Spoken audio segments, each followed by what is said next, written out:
अगर मैं आपसे कहूं कि सिर्फ नमकीन और मीठे पानी के मिलने से इतनी ताकतवर ऊर्जा पैदा हो सकती है कि उससे पूरे शहर की बिजली की जरूरतें पूरी हो जाए, तो आप मानेंगे?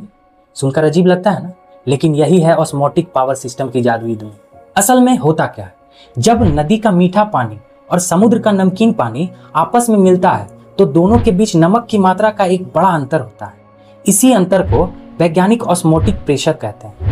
अगर हम इसे सही तकनीक से कैप्चर करें तो ये प्रेशर बिजली में बदल सकता है। यानी जहां नदियां समुद्र से मिलती हैं वहां सिर्फ पानी के बहाव से ही बिजली बनाई जा सकती है। ये आइडिया नया नहीं है, लेकिन इसे हकीकत बनाने का काम हाल के सालों में हुआ है। 1970 के दशक में पहली बार वैज्ञानिकों ने सोचा कि ऑस्मोसिस, वही प्रक्रिया जिससे पौधे अपने जड़ों में पानी खींचते हैं, का इस्तेमाल बिजली बनाने में किया जा सकता है।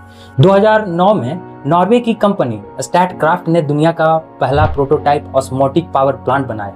हालांकि वो कमजोर था और ज्यादा बिजली नहीं बना पाया, लेकिन उस एक कोशिश ने दुनिया को रास्ता दिखा दिया कि ये टेक्नोलॉजी कितनी क्रांतिकारी हो सकती है।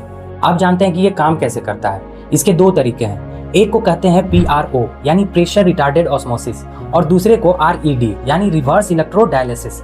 इसे अगर आसान भाषा में समझें तो सबसे पहला जो है PRO में मीठा पानी और नमकीन पानी एक खास झिल्ली के दोनों तरफ रखा जाता है। तो नमक वाला पानी अपने आप मीठे पानी को अपनी तरफ खींचता है और इससे प्रेशर बनता है, और इसी प्रेशर से टरबाइन घूमती है और बिजली बनती है। वहीं RED में खास तरह की झिल्लियां नमक के आयंस को अलग करती है और इसी मूवमेंट से इलेक्ट्रिसिटी पैदा होती है। यानी दोनों ही तरीकों में बिना कोयला जलाए, बिना गैस जलाए, सिर्फ पानी के सहारे ऊर्जा बनाई जाती है। अब इसके फायदे सोचो। ये पूरी तरह से ग्रीन एनर्जी है। कोई कार्बन डाइऑक्साइड नहीं निकलती, कोई धुआं नहीं, कोई प्रदूषण नहीं। नदियां और समुद्र हमेशा से बहते रहेंगे, यानी ईंधन खत्म होने का डर नहीं।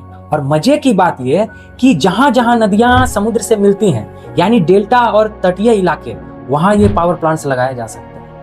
लेकिन दोस्तों, इसमें चुनौतियां भी हैं। सबसे बड़ी समस्या है इन झिल्लियों की। इन्हें बहुत मजबूत और टिकाऊ होना चाहिए ताकि लगातार खारे पानी को झेल सके। अभी ये झिल्लियां महंगी है और जल्दी खराब हो जाती है। दूसरा, ऑस्मोटिक पावर अभी सौर और पवन ऊर्जा जितनी सस्ती नहीं है। और तीसरा कि सबसे बड़े स्तर पर अगर पानी के फ्लो को बदल दिया गया तो इसका असर समुद्री जीवन और पारिस्थितिकी पर भी पड़ सकता है। अगर भविष्य की बात करें तो वैज्ञानिक नैनो टेक्नोलॉजी और ग्राफेन का इस्तेमाल करके नई नई मेम्ब्रेन्स यानी झिल्लियां बना रही हैं ताकि इफिशियंसी बढ़े और लागत घटे। अगर ये सफल हुआ तो सोचो, हर तटीय शहर अपनी बिजली खुद बना सकेगा। भारत जैसा देश जहां गंगा, ब्रह्मपुत्र और नर्मदा जैसी नदियां समुद्र में मिलती है, ऑस्मोटिक पावर के लिए सोने की खान साबित हो सकती है। तो दोस्तों, ऑस्मोटिक पावर सिस्टम हमें दिखाते हैं कि प्रकृति के छोटे छोटे रहस्यों में कितनी बड़ी ऊर्जा छिपी हो सकती है। आने वाले कल में जब दुनिया को साफ और अनंत ऊर्जा की जरूरत होगी तो शायद नमक और मीठे पानी की ये जोड़ी ही इंसानियत की सबसे बड़ी ताकत बन जाएगी। सोचिए, अगली बार जब आप किसी नदी को समुद्र से मिलते देखें तो याद रखिए, वहीं पर छुपा है हमारा भविष्य का पावर हाउस। तो दोस्तों, वीडियो कैसा लगा कमेंट में जरूर बताएं, और अच्छा लगा हो तो लाइक और शेयर करना ना भूलें। और अभी तक आपने इस चैनल को सब्सक्राइब नहीं किया है तो जल्दी से कर लें ताकि इसी तरह की जानकारी आपको मिलती रहे।